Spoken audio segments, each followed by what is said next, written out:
Continuing our journey around the divisions, we are going to be doing yet another Locked On MLB division preview. Guess what? We are going to have a little bit of East Coast bias. Shield your eyes, shield your ears. We're talking about the American League East. This is Locked On MLB. You are Locked On MLB. Your daily MLB podcast. Part of the Locked On Podcast Network. Your team every day.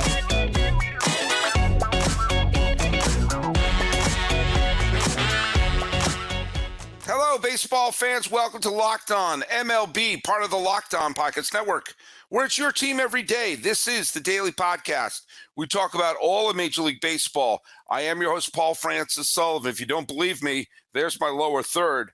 Feel free to call me Sully. I am an Emmy-nominated television producer who is beginning his fifth full season here at the Locked On Podcast Network. It's your team every day. Follow us at Locked On MLB Pods on Twitter or on Instagram. You can follow me. I'm your pal Sully. I'm at Sully Baseball on Twitter, Sully Baseball Podcast on Instagram. Hey, we are doing yet another one of our divisional previews. We're going to be bringing on all of the hosts. We have a couple of our hosts have been our stalwarts of the Locked On Podcast Networks, and we have a brand new face as well to introduce.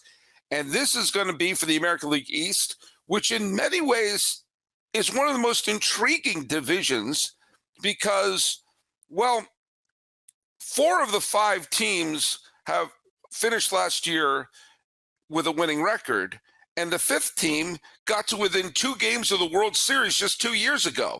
This should be a super tight division, although I think there are a couple of frontrunners in here. But let's start with the team that didn't finish with a winning record, my beloved Boston Red Sox, and the show is hosted by Lauren Weiland. It's your new name. I'm still getting used to your new name. I'm sorry. Me too. You and me Red too. Sox. Sully. I've known you for years, and now you have a new name. That just strikes me as interesting. Oh, new year, new me, as the kids say. Well, isn't it weird that the Red Sox, we don't know who's on the Red Sox anymore. We got to learn their names. So I got to learn your name too. So, and some of these guys on the opening day roster might not even be with the Red Sox come May and June. So you're going to have more names to learn and more names to forget. All right. Well, there you go. Thank goodness for the Celtics. The team that surprised a lot by having a winning record last year, some of those young players came and they flourished. Connor Newcomb of Locked On Orioles is here. How you doing, pal? It was fun to watch a winning baseball team last year. Hoping to see it happen again because, Sully, you mentioned 5 years with the network. I've been 3, and those first 2, Sully, they weren't fun. They weren't very fun. Tough. Lots of talk about it. Remember Al Bumbry? A lot of pulling back to the past. But hey, one team that was a MASH unit. In fact, at one point, 2/3 of their roster were in full body casts, and yet still they made the postseason. Kevin Weiss is here from Locked On Rays. Welcome aboard, and look out for that fan right behind you, right above you. I don't want you to get hurt. Yeah, there we go. I appreciate it, Sully, and hopefully the Rays can score more than 1 run in the playoffs if they get there again this year. Yeah, I nearly tied them. Yeah. Their run production, that was 1 better than me, and their pitching was tremendous, in the postseason. So I don't know. We'll see what happens. Remember, they're only a couple of years removed from a pennant and a 100-win season. Hey, but who did win the division last year? Why, that would be the New York Yankees. And the person who dragged me into the Locked On podcast world, someone I've known for a long time, the fantastic, always wonderful Stacey Gotsulias, the host of Locked On Yankees. I listen to your show no matter what, and they had a very interesting, good, solid year last year.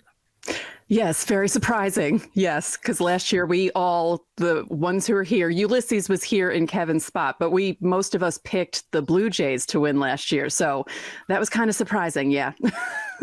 Well, it's with my great pleasure to say that we have a brand new face here in the Locked On Podcast Network. In fact, he still has that fresh out of the box host smell that just sort of comes right out.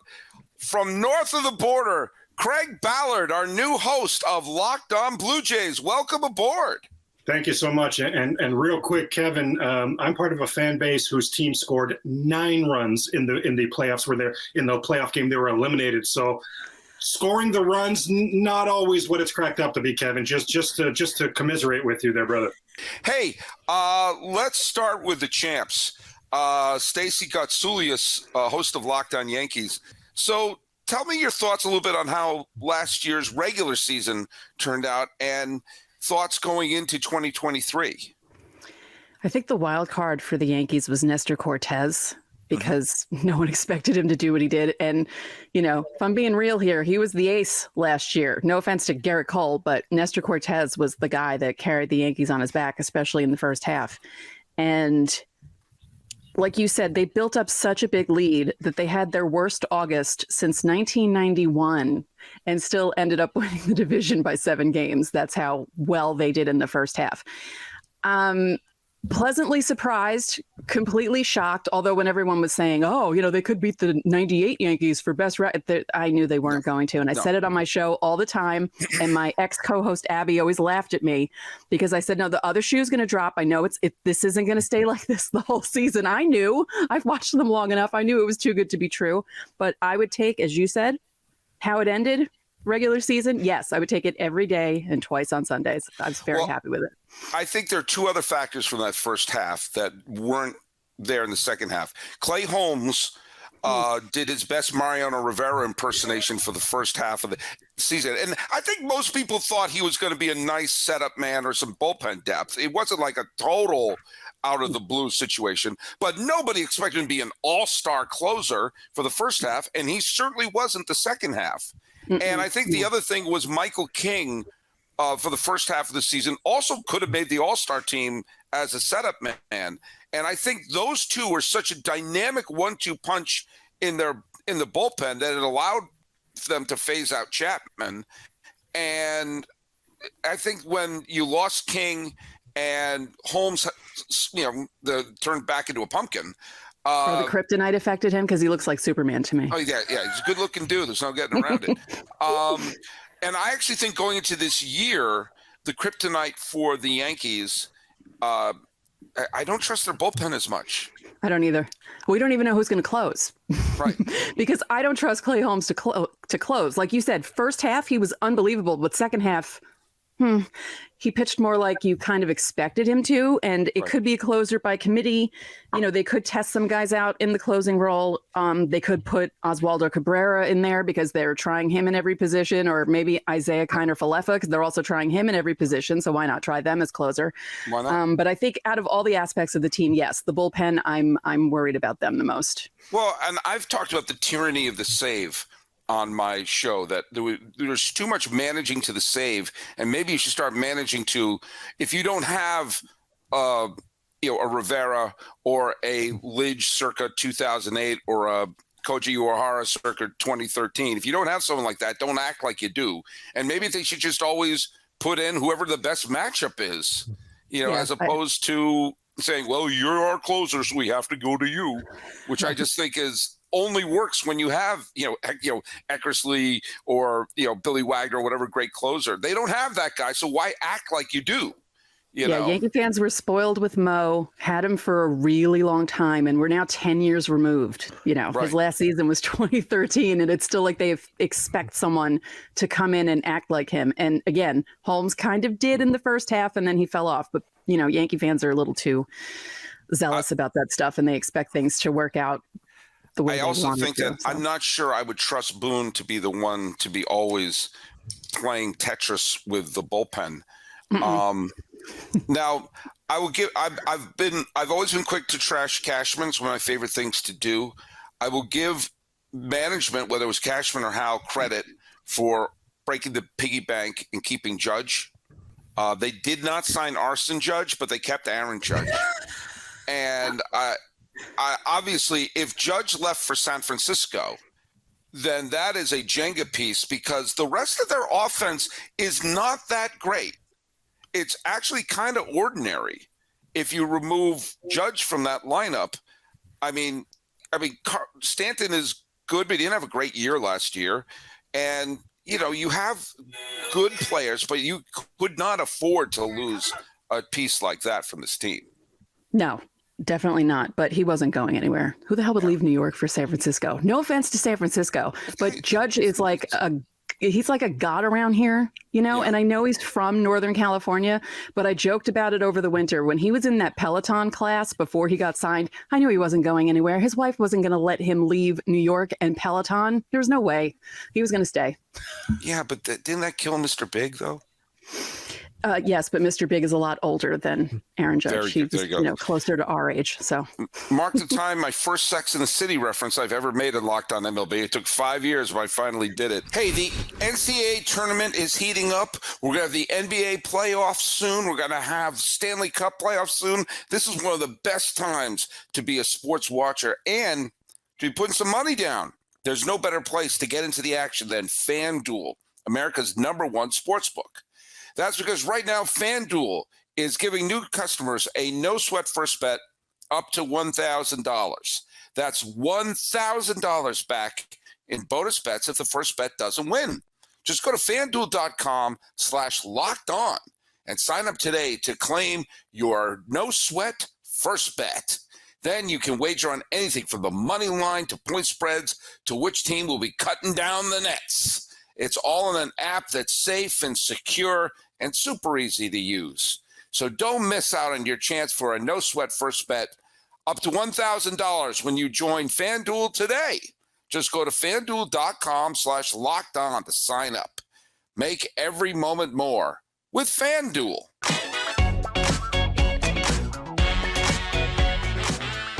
2021 for the Red Sox was like, how is this team winning? This team isn't that good. And then that team of all teams got to Game 6 of the ALCS with, just an absolute cut and paste team.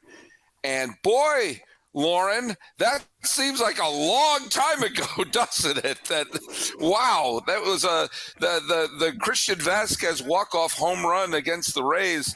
That seems like was old black and white footage of Bobby Doerr.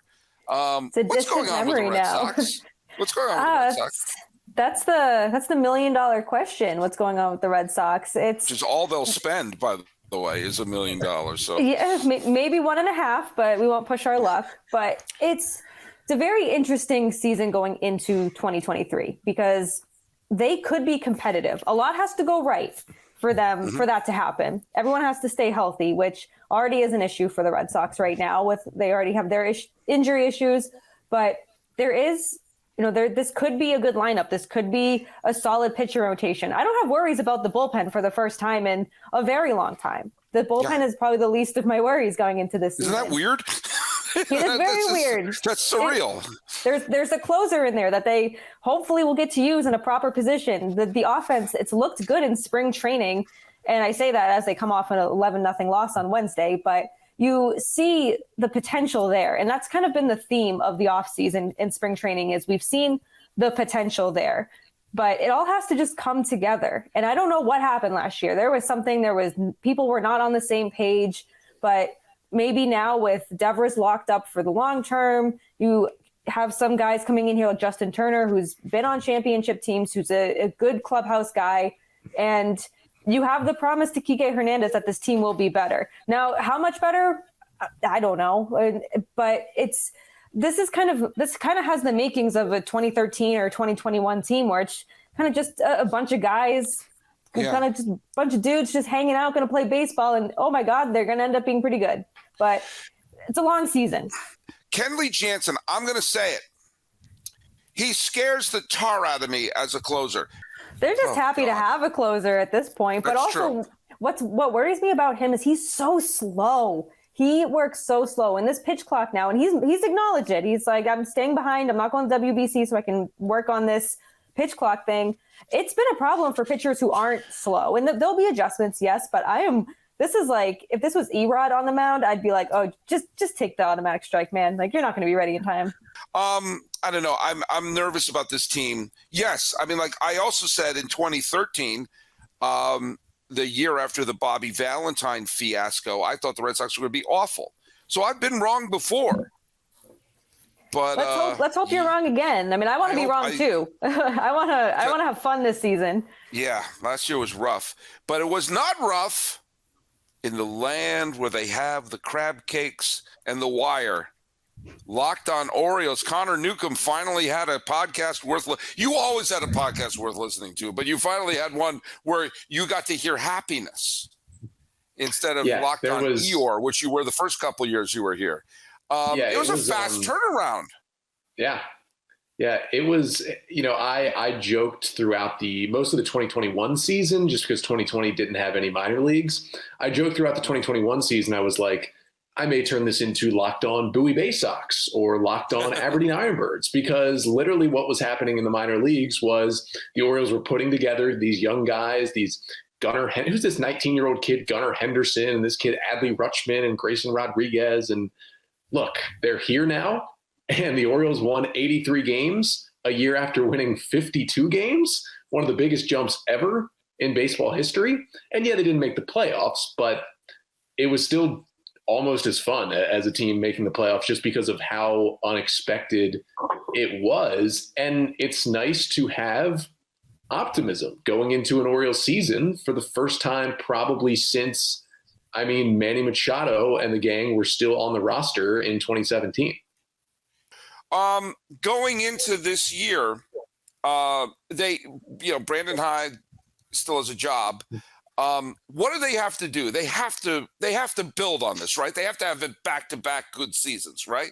Yeah, I don't think they have to make the playoffs, and that's because you look around at the other teams that these hosts cover, and this might be the toughest division in baseball. So I don't necessarily think they have to make the playoffs, but you have to build on this. And even if you go 83-79 again, if a lot of the young guys show progress, you're in the hunt for most of the season, you take that as a positive. Now, if you win 73 games this year and you take a step back and guys who played well over their head last year come back down to earth in 2023, then you're looking at a different thing. Because you mentioned, their plan was to raise the floor this offseason. So instead of signing Carlos Rodon and Carlos Correa, they went after Kyle Gibson and Adam Frazier. It was more of hey, these guys are big leaguers. And that's about what you can say about them. Those are the guys that the Orioles brought in. It made the floor a little bit higher if the young guys flamed out at some point. So does that mean maybe they're protecting against a potential 70-win season, but they certainly didn't do anything to take 83 wins to 90 wins? Now, moving over to our dear friend Kevin Weiss of Locked On Rays. The Rays, look at their offense in the postseason was Jose Siri, which, of course, everyone predicted. This was a team, they were so banged up when they played Cleveland in the wild card series that I didn't recognize half the players on the team. And yet, with all that in mind, they won 86 games. They made the postseason, and a lot of the players who were part of the back-to-back wonderful years of 2020 and 2021, I think are they're coming back. I can't count out the Rays. Tell me your thoughts.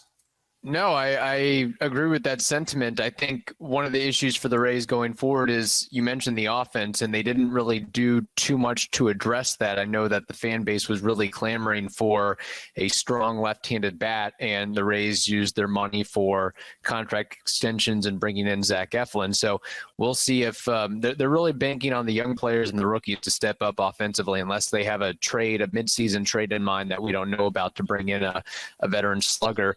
But yeah, that's the thing, is just getting back to health. I think hopefully crossing fingers that you get a full season from Brandon Lau, Wander Franco, and Manny Margot, that you should be on the upswing. I think one of the bigger concerns, though, is you do lose a couple veteran players. I know that Craig can attest to this. Kevin Kiermaier is now in a Blue Jays uniform. Mike Zunino is no longer a part of the equation. So that might be a little bit of a challenge and a hurdle as well. But I think, I think this team is definitely a playoff contender and playoff worthy.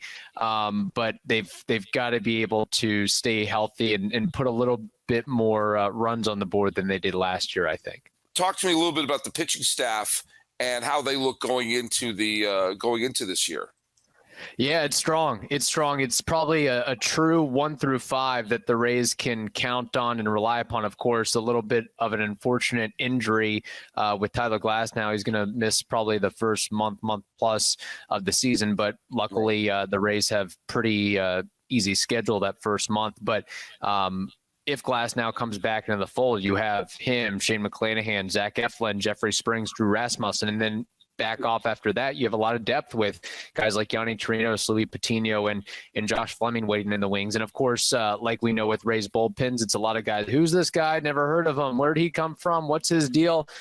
Career minor leaguer, and they turn him into borderline all-stars. I mean, Jason Adam. There was Jason Adam. Who the hell was Jason Adam going into that? And then he had an amazing season for them last year. Good question. You can basically say that, I mean, year in, year out for half the bullpen. Who the hell is this guy? But Jason Adam, who had a terrific season, yet the Rays still want to go to arbitration because, they like having those payrolls around $70 million, $75 million. But, and that's the thing too, is, Jason Adam, as good of a season as he had, he only had 8 saves. Again, this is also a team that does things in a non-traditional way of, hey, we're not going to, if we can avoid it, of naming that de facto closer. We're going to spread the work around a little bit, if you will. I mean, it wasn't too long ago where I think they set some sort of awkward record of, 12, 13, 14 guys garnering a save. So that could very much be a similar situation where Jason Adam gets a lot of save opportunities, and Pete Fairbanks, who also got a contract extension, gets some save opportunities as well. All right, let's take a minute to talk about the Ultimate Baseball GM. My whole life, I've wanted to run my own team, and I used to do it with baseball cards and Stratomatic and video games and fantasy baseball, but nothing is easier, more fun, and more thorough than doing the Ultimate Baseball GM. And I love our new partner and the sponsor of today's episode. My team, they're the Honolulu Waves. And we're off to a rough start right now. I didn't do the best job of putting together my team, but I got players in the minor leagues who can call them up. Honolulu's going to win this. And that's the deal. You can create your own team, managing your own professional franchise for baseball, and it's a dream come true. All the aspects of running a team, hiring the right coaches, hiring the right staff, managing the team's finances, scouting, drafting players, managing those difficult personalities, And you can navigate your franchise, mine's the Honolulu Waves, through free agency and the ups and downs of the season. All this in a challenging and realistic game world. Ultimate Baseball GM is completely free and playable online, on the go.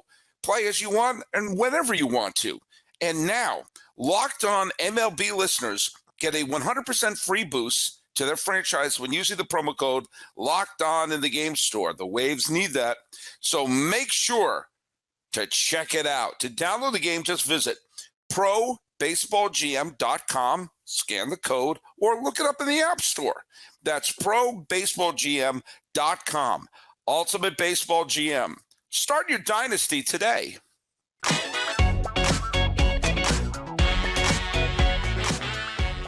Hey, welcome to the Locked On MLB family, to Craig Ballard, our new host of Locked On Toronto Blue Jays. Now, everybody and their moose seemed to be picking the Blue Jays last year. I picked them to win the pennant. A lot of things went wrong for the Toronto Blue Jays, including that leading to the firing of the manager and a lackluster start and all that stuff. Everything went wrong. And they still won 92 games.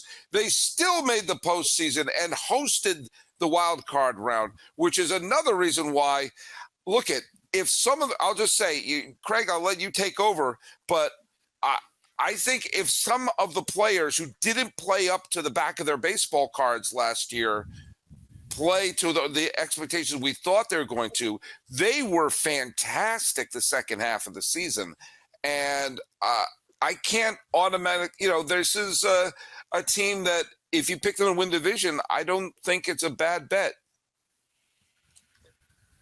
Part of me is going to be stunned if they don't win the division, but I'll tell you, I will always, as a longtime Toronto Blue Jay fan, always defer to the Tampa Bay Rays. I will believe the Toronto Blue Jays will finish ahead in the standings of the Tampa Bay Rays when I see it. Now, I saw it last year, but in the last 15 years, that was just the second dang time that the Blue Jays even had in the last 15 years, the Jays have only had 2 winning seasons against Tampa. It's been complete domination. So I love the Blue Jay roster, the depth that has been brought in. This team never had left-handed batters. Kevin Kiermaier just walked in the door. Brandon Belt just walked in the door. Dalton Varsho just walked in the door. Like the Blue Jays, the 2023 Toronto Blue Jays will be amongst league leaders for most different lineups used. And the other teams that are on that list will be using all these other lineups out of necessity, be it of injuries and things like that. From the Blue Jays, it's going to be because the depth is just absolutely legit. You talk about the firing of the manager. I'm not a huge Sean Schneider fan, but I'm very definitely a Don Mattingly fan. He has also just walked in the door. So from a culture standpoint, all kinds of changes have taken place. You mentioned this is a 92-win team from a year ago. Well, with that unbalanced schedule gone, that's 6 less games against Tampa. Yes, please and thank you. But it's also that 92-win Blue Jay team from last season, 0 game. Washington Nationals, cellar dweller. Miami Marlins, cellar dweller. Colorado Rockies, Arizona Diamondbacks, 4 terrible teams that the 92-win 2022 Toronto Blue Jays had 0 games against. This season, a dozen. Just by showing up for these games on time, that should be an 8-4 record. If you catch a break here and there, that should be a 9-3 or a 10-2.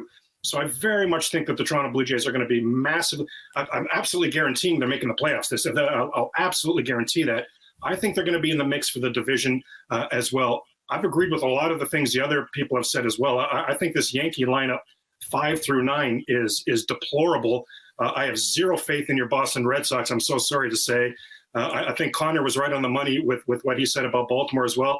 And Kevin, your followers alone seem to me like they're triple what the Tampa Bay fan base is. Like, I just can't even believe how well your show does. You absolutely knock it out of the park. But Kevin, I will be talking to you quite a few times this year, and many times I'll be asking you for mercy because the Tampa Bay Rays own the Toronto Blue Jays.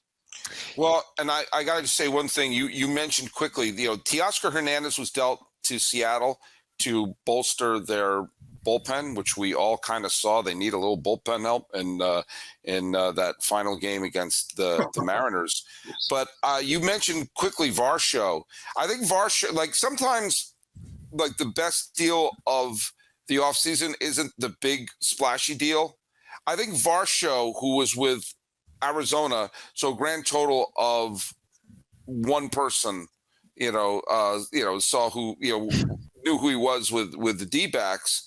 But I think he's going to fit in perfectly in the Toronto lineup. I think he's going to have great production in Toronto, and where he's not going to have the pressure of being the guy there. The X factor for Toronto is getting Vladdy Guerrero back to being the to being the MVP. And this goes back to a little bit of what I was saying to Stacy about last year's Yankee team.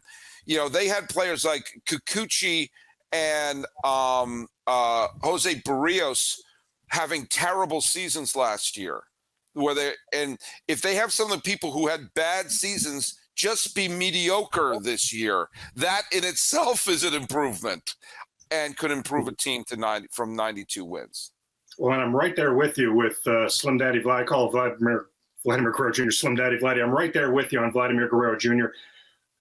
This is a conversation that I think a lot of the Blue Jay fan base just don't want to have because we love Vlad so much. He's already one of my favorite Blue Jays of all time. He had 274 last season. That's completely unacceptable.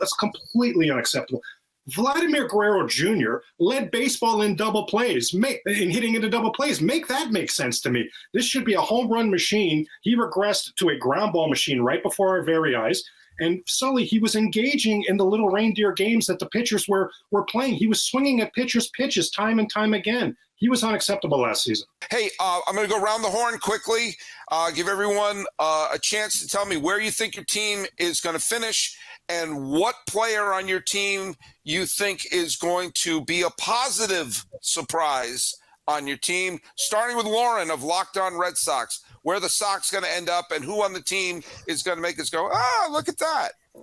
I think they're going to be 4th in the AL East. I'm not going to be too high on them, and as a surprise, I think Alex Verdugo, I think this is a big season for him. I think last year he had some injuries he dealt with, and he's always going to be seen as that that centerpiece for the Mookie trade. And he's never going to be on Mookie's level, and that's fine. But I think this is going to be kind of a breakout season for him, and people are going to be like, oh, okay, like he can be a serviceable player to the Red Sox. He'll never be Mookie, and that's okay.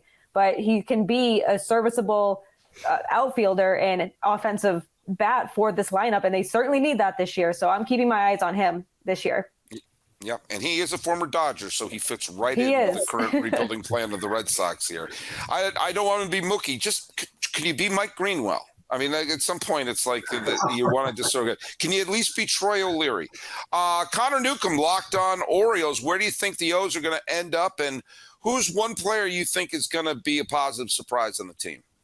Well, I guess Lauren and I are going to disagree on the standings because I'll go fourth for the Orioles above Boston again. And there's going to be a lot of positives, I think, because a lot of young guys are playing their first full seasons. But Kyle Bradish, I think by the end of this year, the Orioles currently do not have an ace. They still have not named an opening day starter because they do not have anything close to an ace. I mean, John Means is injured. That's some of that reason. But by the end of this year, Kyle Bradish will be going into 2024. He's going to be the guy where you look at and say, you know what? He can start opening day, and we feel good about that next season. Kevin Weiss of Locked On Rays.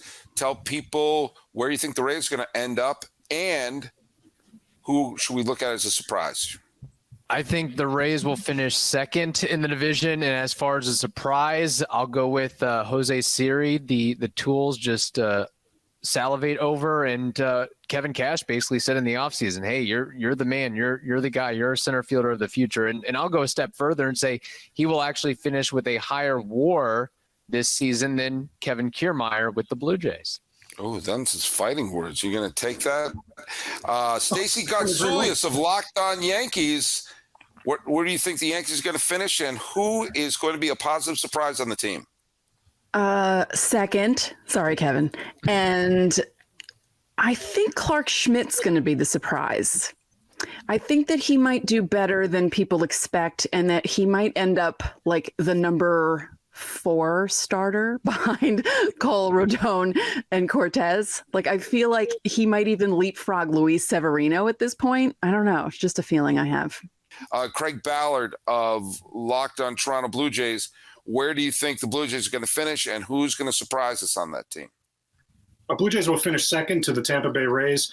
And the surprise, the one player I don't think the fan base has wrapped their head around because he's so new to the Blue Jay fan base, but Whit Merrifield, the versatility. Yeah. Shapiro and Atkins, honestly, it's 20 deep, the amount of names I could rhyme off for you right now. For time, I won't. But they have tried to find their own, poor man's Whit Merrifield, their entire regime here. Now they have the actual Whit Merrifield.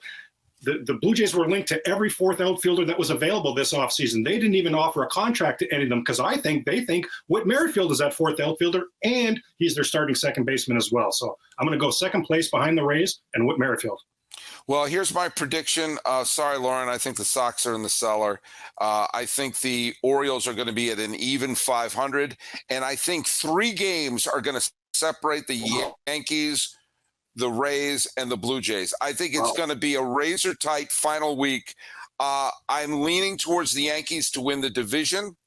And I think the Blue Jays will be second, 1 game back, and the Rays will be third, 2 games back. But again, it's coin toss time between those 3 teams for me. So there you go. I'm going to go with the Yankees because I know it upsets Stacy because she thinks I just cursed them. Sully, the last 2 weeks of the season are all those 3 teams against each other. So it's going to be great. It's going to be great. Even Chris Mad Dog Russo will approve of it. All right, going down the line. Check out Lauren of Locked On Red Sox. Check them out wherever you get your podcasts and on YouTube. Same with Connor Newcomb of Locked On Orioles. Kevin Weiss, who is Ulysses Sombrero. You didn't kick him out, right? He's still your co-host, right? He is still my co-host. Yeah, we're switching off responsibilities here. There's not a coup d'etat that happened right there. No. It's like Celino and Barnes, and suddenly the Barnes firm. What? And Stacy Gotsulias, you're at Stay Scotts on Twitter, but you're at Locked On Yankees, and you're crushing it. Great videos with and my new favorite thumbnails. I love the artistic, eye-catching thumbnails. But check out the great show. And Craig Ballard, brand new. Welcome to the family, the brand new host of the Locked On Toronto Blue Jays podcast. Thanks so much for being part of the Locked On MLB AL East season preview for 2023. I am your host, Paul Francis Sullivan. Please, I'm on my knees. I'm begging you to call me Sully. You are Locked On MLB. Your daily MLB podcast. Part of the Locked On Podcast Network. Your team every day.